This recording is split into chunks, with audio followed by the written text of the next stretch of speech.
नमस्कार दोस्तों, मैं हूं अंतिमा की जिंदगी। स्वागत करती हूं दोस्तों अनीता पांडे के देहाती लोकगीत पे। दोस्तों आज हम लोग लेकर आए हैं देवी पचरा गीत। कैसे लगेगा कमेंट में बताना, भरपूर सपोर्ट करना, प्यार आशीर्वाद दुलार भर भर के देना दोस्तों हमारे इस गीत पर।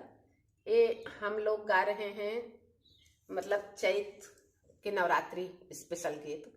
तो ये हम लोग माता जी को निमंत्रण गीत गा रहे हैं, निमंत्रण दे रहे हैं माता जी को बुलाने के लिए। माता जी को चैत कुआर दोनों महीना बहुत पसंद है, तो आप लोग पूरा गीत सुनिएगा और ज़्यादा से ज़्यादा हमारे वीडियो को शेयर कीजिएगा, ताकि हम लोग ऐसे ऐसे वीडियो लेकर आप लोगों के लिए आते रहें। लेकिन आप लोग निराश मत कीजिए, ताकि हम लोगों का भी हौसला बना रहे आप लोगों के प्रति, और गीत लाते रहें और आप लोगों को सुनाते रहें।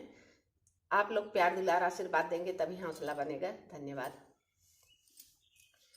मोरी मैया के चैत कुआर महीनावा भावेला, मोरी मैया के चैत कुआर महीनावा भावेला, मोरी मैया के चैत कुआर महीनावा भावेला।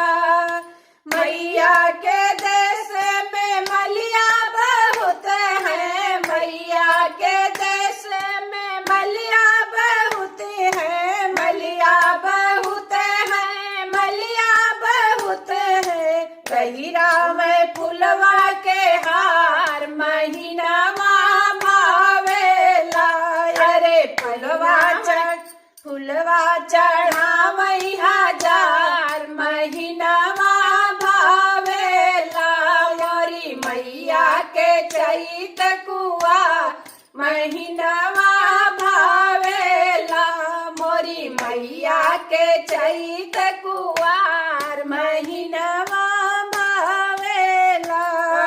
मैया के देश में कोहरा बहुत है, मैया के देश में कोहरा बहुत है, कोहरा बहुत है हो, कोहरा बहुत है। ललसा लयावई हजार महीनावा भावेला, अरे कलसा लयावई दुआर महीनावा भावेला, मोरी मैया के चैत कुआर महीनावा भावेला, मोरी मैया के चैत कुआर महीनावा भावेला।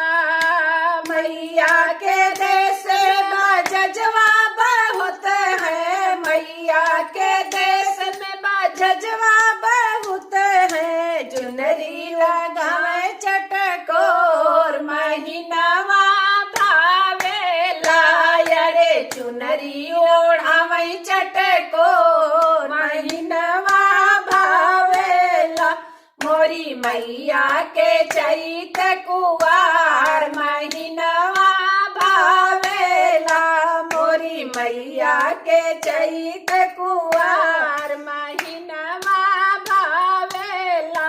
मैया चरनिया में सेवा बहुत है, मैया के चरनिया के सेवक बहुत है, सेवक बहुत है हो, सेवक बहुत है। पटवा सुनावे सुबह शाम महीनावा भावेला, अरे पटवा सुनावे सुबह शाम महीनावा भावेला, मोरी मैया के चैत कुआर महीनावा भावेला, मोरी मैया के चैत कुआर महीनावा भावेला।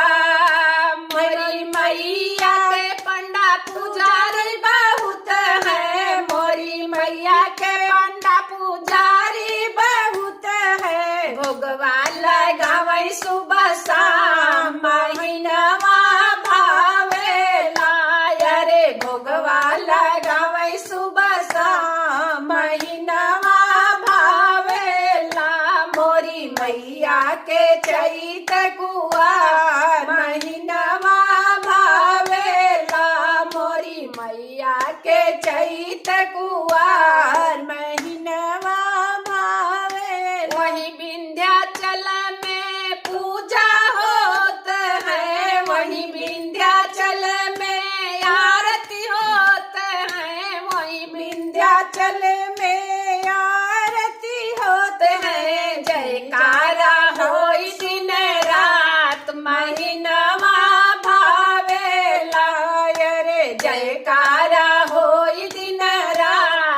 महीनवा भावेला मोरी मैया के चैत कुआर महीनवा भावेला मोरी मैया के चैत कुआर महीनवा भावेला। बोलो देवी मैया की जय। दोस्तों हमारा गीत कैसे लगा कमेंट बताना, भरपूर सपोर्ट करना, प्यार आशीर्वाद दुलार भर भर के देना।